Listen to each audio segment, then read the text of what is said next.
রাজ্যের মাননীয় মহিলা মুখ্যমন্ত্রী তিনি রাজ্যে কলকাতায় বড় মিছিল করে বলছেন, শুরু করেছিলেন আমি জীবিত থাকলে এসআইআর হতে দেব না, তারপর বললেন যে এসআইআর এই রাজ্যে কোনোভাবে সফল হতে দেব না, এসআইআর মানবো না, মানছি না, মানবো না। ধর্মতলা থেকে কালীঘাট যেতে আধা ঘন্টা সময় লাগে, হঠাৎ করে 2 ঘন্টা পর সোশ্যাল মিডিয়ায় দেখছি সেই মাননীয় মুখ্যমন্ত্রী সবার আগে এসআইআর এর ফর্ম নিয়ে সোশ্যাল মিডিয়ায় ছবি পোস্ট হচ্ছে। আসলে এই তৃণমূল এই রাজ্যে এসআইআর কে আটকাতে চায় না। এই তৃণমূল এসআইআর এর মাটি বিজেপিকে তৈরি করে দিয়েছে। কারণ 5টা বছরে যে রাজ্যের সরকার 14 তলায় বসে থাকা অবস্থায় 1 তলা 2 তলা 3 তলা 4 তলায় কখনো চাকরি চুরি, কখনো দুর্নীতি, কখনো লুট, কখনো আরজিকর, কখনো মালদার দাঙ্গা, কখনো মুর্শিদাবাদের দাঙ্গায় বিধ্বস্ত হচ্ছিল একটু একটু করে।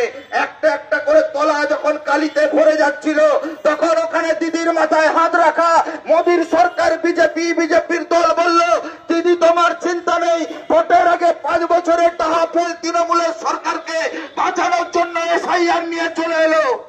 আমরা জানি এই রাজ্যের মাটিতে তৃণমূলকে বাঁচানোর দায়িত্ব নিয়েছে বিজেপি। 21 সাল 19 সাল কি বলেছিল বিজেপি?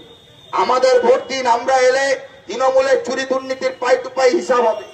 21-এর ভোট গেল, বললো ডিসেম্বরে জেলে ঢোকাবো। 24-এর ভোট এলো, হিন্দু মুসলমান এলো, মন্দির মসজিদ হলো, ভোট হয়ে গেল। 26-এর ভোট আসছে, এসআইআর এর নামে একদল বলছে বাংলাদেশে ছুড়ে ফেলে দেবো, আর একদল বলছে যে এই রাজ্যে এসআইআর করতে দেবো না। বিজেপির এমপি বলে বাংলাদেশে ছুড়ে ফেলে দেবে। বিজেপির আর এক এমপি তিনি বলেন যে বিজেপি যদি পশ্চিমবাংলায় ক্ষমতায় আসে কাঁটাতাড়ি থাকবে না। আবার একদল বিজেপি বলছে যে যাদের ভোটাধিকার চলে যাবে তারা সিএএতে নাগরিকত্ব পেয়ে যাবে। আমরা বলছি জনগণ কি তোমার হাতের কল নাকি, হাতের পুতুল নাকি? যখন তুমি যেভাবে নাচাতে চাইছো সেইভাবে নাচাবে। এই রাজ্যের মাটিতে, বাংলার মাটিতে এই সব ছেলে খেলা চলবে না। রুটি রুজি রোজগারের দাবিতে ভোট হবে, রুটি রুজি রোজগারের দাবিতে রাজনীতি হবে। গোটা মালদা জেলার সীমান্ত এলাকা, গঙ্গা নদী, পদ্মা নদীর ভাঙন, এ শুধু মালদার সমস্যা নয়, গোটা রাজ্য জুড়ে নদী নালা খাল বিল কোনটা সংস্কার করে নিয়ে শেষ দপ্তরের বাংলো থেকে, সেচের জমি থেকে, পিডব্লিউডি জমি থেকে সব জবরদখল করে তৃণমূলের নেতারা 5 তলা 6 তলা বিল্ডিং হাঁকিয়ে বসে আছে। তৃণমূল করে বলে এই জেলার সভাপতি পিডব্লিউডির জায়গা দখল করে নিয়েছে। আবার যে মুসলমান দরদির অভিনয় করে তৃণমূল, যে সংখ্যালঘু দরদির অভিনয় করে তৃণমূল, এই মালদা জেলায় ওয়াকফের সবচাইতে বেশি সম্পত্তি তারা কবজা করে রেখেছে নিজেদের ব্যক্তিগত নামে। আমরা বলছি পিডব্লিউডি, সরকারি জমি, খাস জমি, ওয়াকফের সম্পত্তি, এই সমস্ত সম্পত্তি যে তৃণমূলের নেতারা কবজা করে রেখেছে, আদালতের নির্দেশের পরেও যারা সরকারি নিয়ম কানুন মানছে না, এই ডিএম অফিস অভিযানের মধ্য দিয়ে আমরা প্রশাসনকে বলতে চাই, এই সরকারি খাস জমি, পিডব্লিউডির জমি যদি এরা উদ্ধার করতে না পারে তাহলে গোটা রাজ্যের মতো লাল ঝান্ডাওয়ালারা এদের কাছ থেকে কিভাবে জমি আদায় করতে হয় তা কড়াই ঘন্টায় বুঝিয়ে দেওয়ার জন্য প্রস্তুত আছে। গোটা মালদা জেলার গঙ্গা পদ্মার ভাঙন মেরামত হবে। ভোট আসে, দিল্লি থেকে হেলিকপ্টার ওড়ে, কলকাতা থেকে হেলিকপ্টার ওড়ে, যুবরাজ মহারাজ কত রাজাধিরাজের আগমন ঘটে, অভিনেতা অভিনেত্রীরা সব মালদায় চলে আসে। এ বলে ভোটটা দিয়ে দিন, গঙ্গা সোনা দিয়ে বেঁধে দেব। আরেক দল বলে বন্যা বলে কি জিনিস আপনারা ভুলে যাবেন। ভোট চলে যায়, 5 বছর দিল্লিতে এমপি হয়ে মাসে মাসে 1.5 লাখ 2 লাখ টাকা করে বেতন তোলে। টেলিফোন বিল থেকে গাড়ির খরচ সব খরচ পায় জনগণের ট্যাক্সের টাকায়, আপনার আবার ট্যাক্সের টাকায়।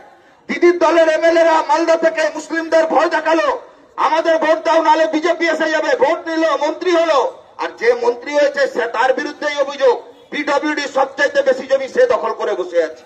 আমরা বলছি কি এমন গঙ্গা ভাঙন মেরামতি হয় যে বর্ষাকালের আগে গঙ্গা ভাঙনের মেরামতির কাজ শুরু হয়, বর্ষাকাল চলে গেলে আর কোনো কাজ হয় না।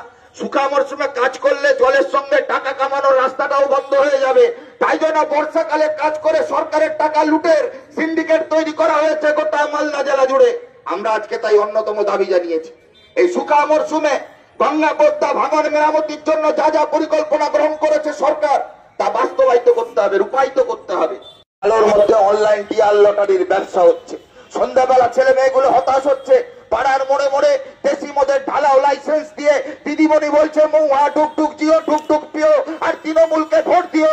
আমরা বলছি এই মদ নেশা মেলা খেলা উৎসবের মধ্য দিয়ে যারা বাংলার কৃষ্টি সংস্কৃতি ঐতিহ্যকে ধ্বংস করতে চাইছে, যারা ভবিষ্যৎ প্রজন্মের মালদাকে ধ্বংস করে দিতে চাইছে, আসুন তাদের বিরুদ্ধে রুখে দাঁড়াই। পারবে না এরা, এরা জিততে পারবে না। 21-ও পারেনি, 26-ও পারবে না। বাংলার রাজনীতি, সেই রাজনীতির মাটিতে চৈতন্য লালনদের ঐতিহ্যকে এরা ধ্বংস করে দিতে পারবে না। এখানে সূর্যকান্ত মিশ্র বসে রয়েছেন। পার্লামেন্টে আমাদের একের পর এক নেতারা যখন বক্তৃতা করতেন, বিধানসভায় বক্তৃতা করতেন, কিংবা রাস্তার মিটিং মিছিলে বক্তৃতা করছেন, তখন একের পর এক নেতারা অনর্গল ভাষায় বলে যেতে পারতেন রবীন্দ্রনাথের কবিতা, নজরুলের কবিতা।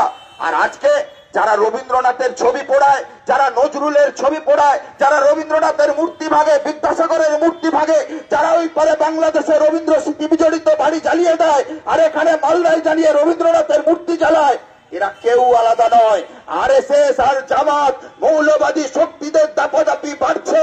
মালদার মাটিতে মালদার মানুষকে ঠিক করতে হবে। এই মালদার মাটিতে দাঁড়িয়ে আমাদের একের পর এক এমএলএ, বিধায়ক, এমপি হয়েছেন। কখনো কোনোদিন সংখ্যালঘু এলাকায় গিয়ে বলতে হয়নি আমাদের মুসলমান প্রার্থী, আমাদের প্রার্থীকে ভোট দাও। কখনো কোনো এলাকায় গিয়ে বলতে হয়নি আমাদের হিন্দু প্রার্থীকে ভোট দাও। এখনো মালদার মাটিতে জানিয়ে শৈলেন্দা বিমলদাদের প্রতি মানুষের মাথা শ্রদ্ধায় নত হয়ে যায়।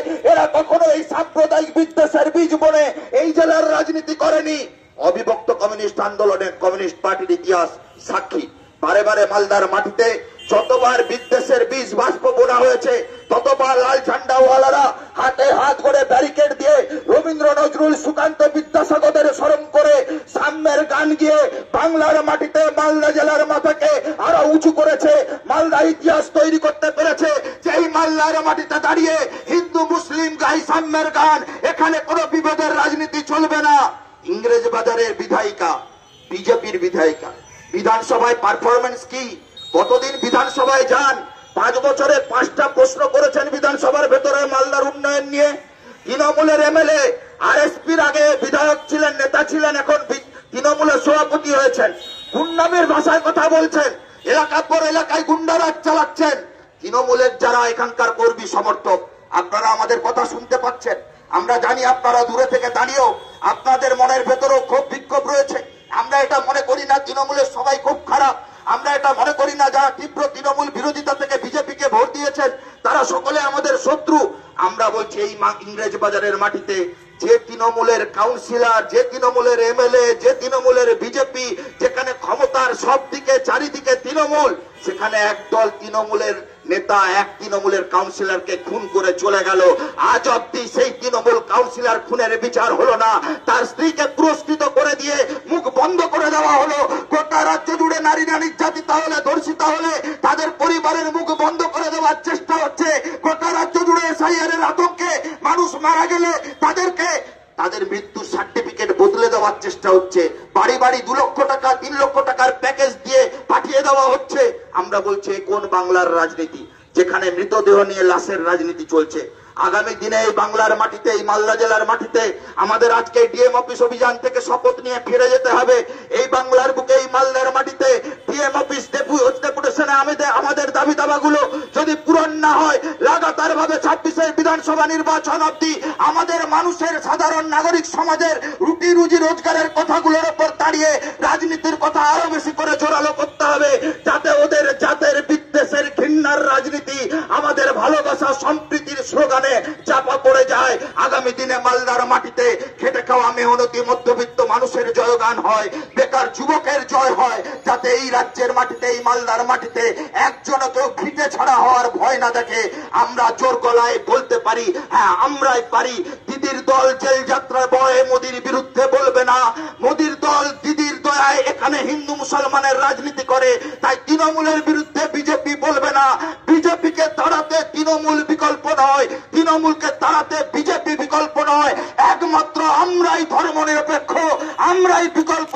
আমরাই জোর গলায় বলতে পারি, একজন বৈধ ভোটারের নাম বাদ হতে দেব না, একজন ভারতীয় নাগরিককে ভারতবর্ষের বাইরে পাঠাতে দেব না।